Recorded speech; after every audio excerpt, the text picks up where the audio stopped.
दोनों की इजाजत से जरा क्योंकि मईशत का मामला है, थोड़ा सा जो किसान का हाल हो गया है उस पर बात करना चाहता हूं, क्योंकि यूरिया खाद जो है उसमें बहरान शिद्दत इख्तियार करता जा रहा है। वो डैप अगर जो नहीं मिलेगी, सप्लाई टाइम पे महंगी मिलेगी। मैं जरा ये आपके सामने रख दूं कि यूरिया खाद की स्मगलिंग की वजह से जो है वो 1767 रुपए सरकारी रेट है, मगर किसान को 2600 रुपए में ब्लैक में यूरिया खाद मिल रही है और अरबों रुपए किसानों को जो है उस पर अपनी जेब से देने पड़ रहे हैं। तो मैं जरा इस पर प्रोग्राम के आगाज में थोड़ा बात करना चाहूंगा बुखारी साहब से, फिर उसके बाद मैं आप दोनों की वजह से फिर उसके बाद आपके पास आता हूं।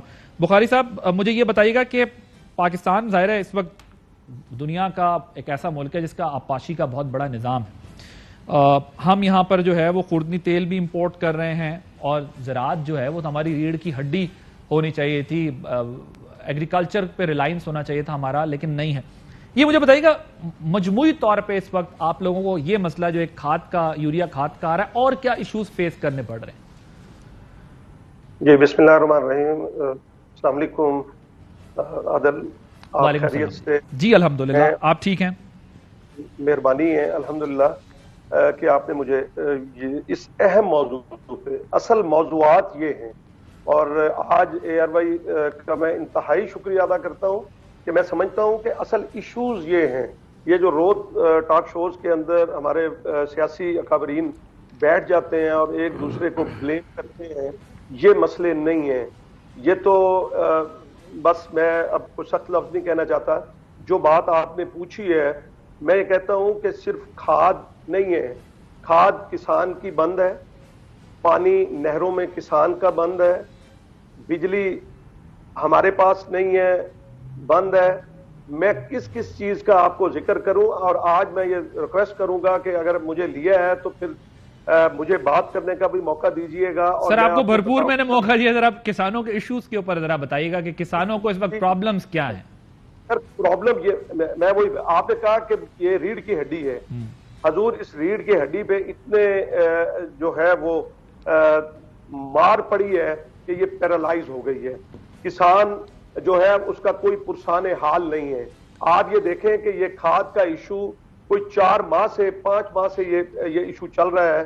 पिछली हुकूमत में भी ये इशू था और किसान उस वक्त गन्ने की कटाई भी थी और गंदम की जो है वो उसको भी काट रहा था, लेकिन ये है कि वो लाइनों में लग के जलील और ख्वार होके वो खाद हासिल कर रहा था और ब्लैक में।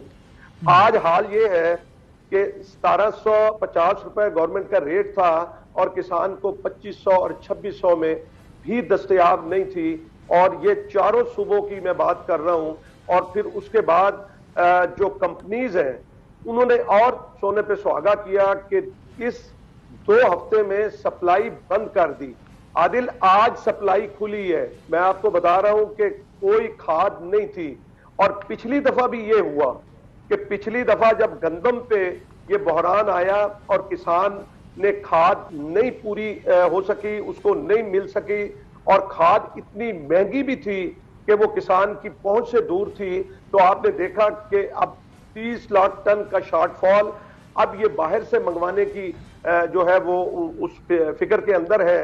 मैं ये पूछना चाहता हूं कि जितनी भी हुकूमतें हैं, ज़राअत उनकी प्रायोरिटी नहीं रही। ठीक है, ज़राअत किसी ने नहीं पूछा और ज़राअत के लिए किसी ने काम नहीं किया, चाहे वो रिसर्च का शोबा हो, चाहे वो किसान की फसलों का मुआवजा हो, चाहे वो जो किसान के बाकी दीगर जो मामलात हैं उसको किसी ने नहीं देखा। अच्छा सर, मुझे ये बताइएगा कि ये जो डीजल की प्राइसेस भी इतनी बढ़ गई हैं एकदम, इससे कितना इंपैक्ट आएगा आप? क्योंकि एक तो यूरिया खाद का मसला है आपके पास, दूसरा अब जो डीजल महंगा होगा उससे कितना फर्क पड़ जाना?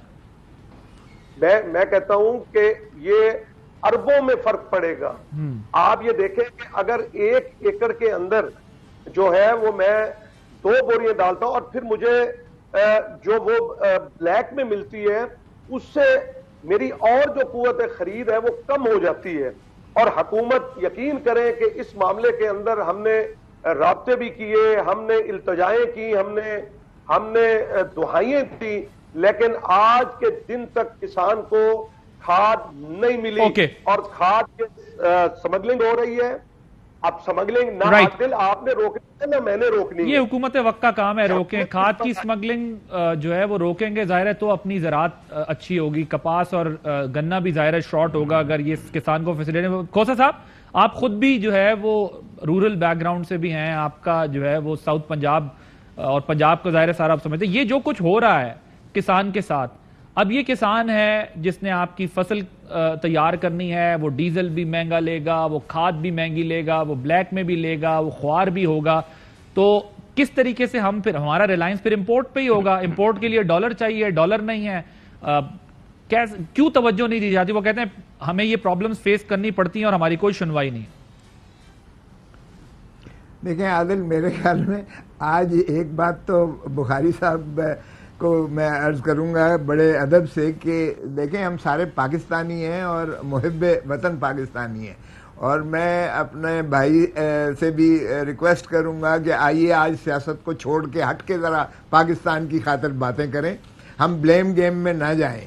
دیکھیے ہمیں یہ ایک روڈ میپ دینا پڑے گا معیشت کا, اکانومی کے روڈ میپ کو لے کر ہمیں آگے جانا پڑے گا. مسائل سبھی کو پتہ ہے گمبھیر ہیں, وہ چاہے بین الاقوامی عوامل کی وجہ سے ہیں یا ہماری کوتاہیاں ہیں یا ہم سے پہلے حکومتوں کی کوتاہیاں ہیں باہر کے, اب جس کی بھی ہیں اس کو چھوڑ دیجئے گا.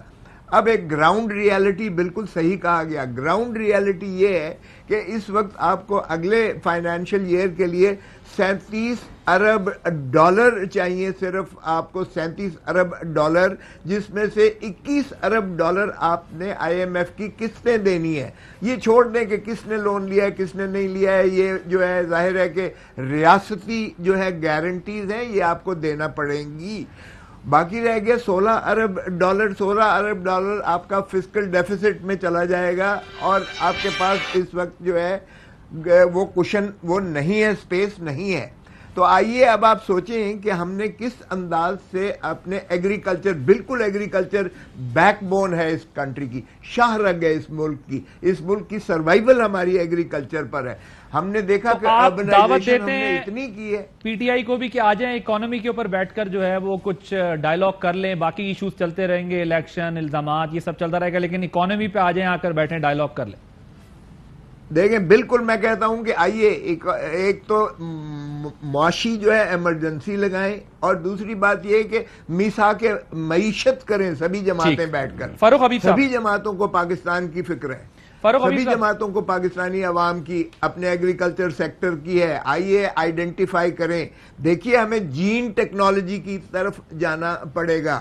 ہماری ایگریکلچرل سپیس نہیں بڑھ رہی ہے, ہماری آبادی کی وجہ سے اور اربنائزیشن کی وجہ سے ہمارا ایگریکلچر لینڈ جو ہے, کیپٹل جو ہے وہ سلیش ہو رہا ہے, سلائس ہو رہا ہے, کم ہو رہا ہے. ہمارے جو ہے آپ دیکھیں کہ سر جب آپ ریئل اسٹیٹ کے اوپر ایکسٹراڈنری انسینٹیوز دیں گے اور M N S T schemes آئیں گی بڑی بڑی, اور یہ سب چیزیں کریں گے, ظاہر ہے اس کے بعد تو یہی کچھ ہونا ہے. تو پھر سوسائٹیز ہی بننی ہیں, یہ پروجیکٹس ہی بننے ہیں. آپ کی ایگریکلچر پہ تو فوکس نہیں ہونا, کیونکہ وہاں پر آپ ٹیکس بھی بچا سکتے ہیں اپنا اور 10 طرح کی اور چیزیں. فاروق